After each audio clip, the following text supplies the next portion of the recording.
Welcome back to Fireplace Story. I'm Mrs. Charlotte and we look forward to sharing this book with you, from our home to yours.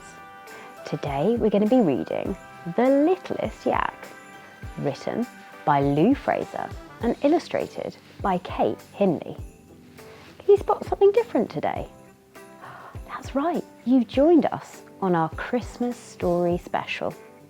For the next couple of weeks, we're going to be reading lots of wonderful Christmas-themed stories. I hope you enjoy it.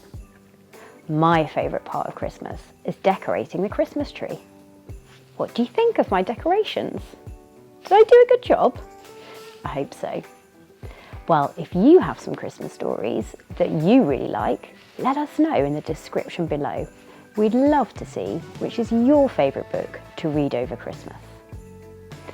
Remember, if you'd like a copy of this book, please have a look in the description below. I've got a fantastic activity to go along with this book, so stick around to the end. Let's get started. The Littlest Yak, written by Lu Fraser.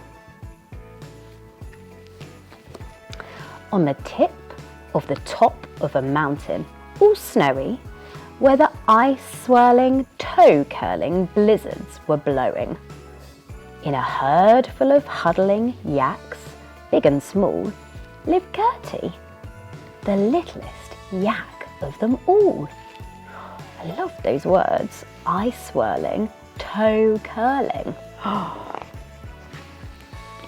Now, Gertie was great at being a yak, with the curliest, whirliest wool on her back. She could clip-clop up cliffs, no matter how slippy. One little yak hooves that were splendidly grippy. Yes, Gertie was all that a small yak should be. But there isn't, she sighed, any bigness in me. I'm the yak at the back who is stuck in her smallness. I want to grow up and have greatness and tallness. With the hugest of hooves and humongous horns too. There isn't a thing that a big yak can't do. I loved all those big words. Hugeness and humongous, they all mean big. But yaks, Mum smiled, are all shapes and sizes, and bigness can come in all sorts of disguises. Maybe one day you'll be huge, you'll be tall, so don't rush to grow up when it's great being small. Yet, as night tiptoed in and the stars filled the sky, from the heart of the herd, Gertie sighed a huge sigh. Hugeness and tallness seem so far away. I don't want to be small. I need bigness today. Gertie desperately wants to be big, doesn't he? So, Gertie began a growing up plan and ate every veggie a little yak can. She pattered up mountains, she clattered down hills. She hopped and she skipped and she never sat still. And she read lots of books to make her thoughts grow, because grown-ups have big things to think of and to know. And though Gertie hoped and she wished and she tried, the days slipped away and no growing arrived. What if, she sniffed, I'm a yak who can't grow? And a salty tear plopped from her cheek to the snow. But wait, what was that? Something was coming. 100 yak hoof beats were steadily drumming.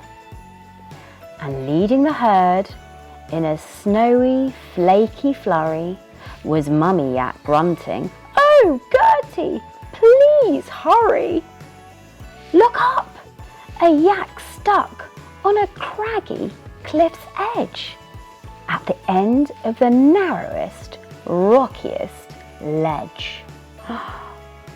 Who do we think is going to rescue this little yak? Our hooves are too heavy, our horns are too wide to squeeze on a ledge on a steep mountainside. But you are our littlest, grippiest yak. Only you can squeeze up there and bring that yak back.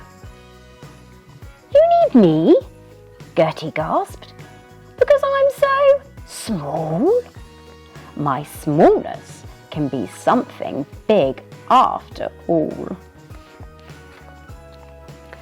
And Gertie was off. There was no time to waste. Over the ice-frosted rocks in great haste. Up higher and higher, leaping and springing, then onto the ledge where a yak shape was clinging. Oh! Gertie squealed as she stopped in her tracks. Why, you're the tiniest, weeniest, teeniest of yaks. I love all those words. All those words mean small. Tiniest, weeniest, teeniest. They all mean small. I wanted to clip-clop up cliffs, the yak shivered. But I'm not very grippy, and his teeny horns quivered. Well, gripping, smiled Gertie, is what I do best. Just hold on tight, and I'll do the rest. So, onto her back, the teeniest yak leapt, and down through the rocks and the ice Gertie swept. Look at her go.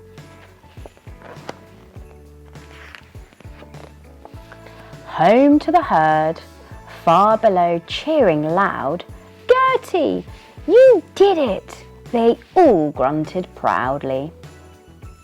The tiniest yak would be stuck without you. There are some things that only a small yak can do.